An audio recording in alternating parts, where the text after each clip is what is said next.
Chelewa chelewa utapata mwana si wako.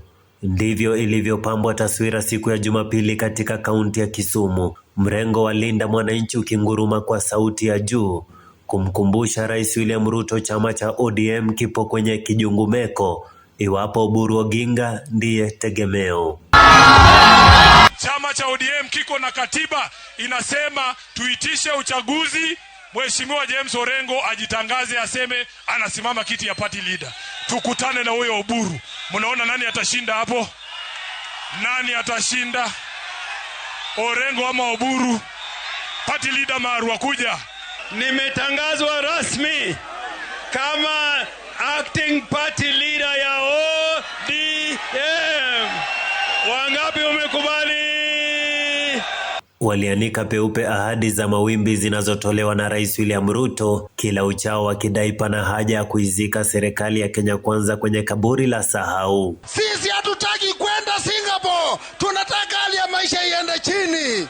Hatutaki kwenda Singapore, tunataka walimu wachungwe kwa sababu Ruto asikii. Hii serikali nataka tuipatie red card. Mumeonyesha heshima kubwa kwa taifa.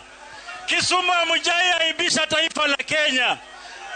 Wakati wa ukombozi wa kuleta uhuru wa taifa, Kisumu ilikuwa ndani. Wakati wa ukombozi wa 4, Kisumu mtakuwa ndani au mtakuwa ndani? Shida zetu zote ambazo tuko nazo maishani ni serikali ndio inaleta. Tunapanga laini, tunapiga kura. Tukishamaliza kura, development haikuji hapa. Alafu unaambiwa hapa, ukiniangalia ya kwamba uko katika wakaanza kufanya mikutano ya chama ndani ya Ikulu.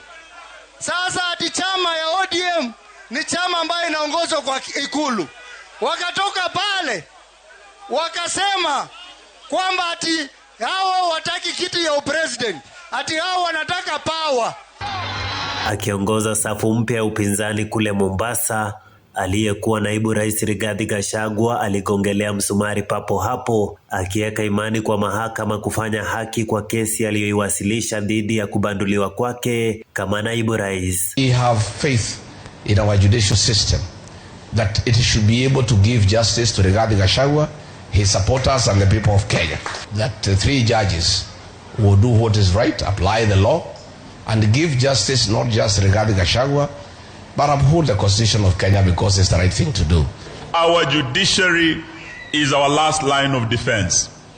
Is the only remaining institution ambayo haijakuwa captured na Bwana Kasongo. Beginning tomorrow, that independence of the judiciary will be tested. At the Senate, compromise as it was. Some of the allegations waliona hapana hii hata sisi tunaonekana watoto watatuchekelea. But you see, because a process of impeachment, you don't have to prove all the allegations. Wakasema hata tushikilie hii chache. All of it trumped up. Upinzani ulieneza misuli sawia katika eneo la Karatina, naye kinara wa PLP Martha Karua, huku naibu kinara wa chama cha Jubilee Dr. Fred Matiang'i akieleza mawimbi ya kumbandua Ruto ofisini mwaka 2027 katika kaunti ya Murang'a. Kesho watoto wanafungua shule. Mimi naomba serikali, badala ya pesa hii tunaonga watu hapa kwenda kwa mikutano, tunalipa watu pesa kwenda kwa mkutano, tunaonga kila mahali. Tupeleke hizo pesa kwa shule, watoto wetu waende kwa shule. Hatuna shida ya kulipa pesa ya kutibiwa, ya bima ya kitaifa, lakini tuko na shida kulipa pesa kwa mtandao wa wizi wa kuiba pesa yetu. Innocent Ogaro, Soft TV, Nairobi.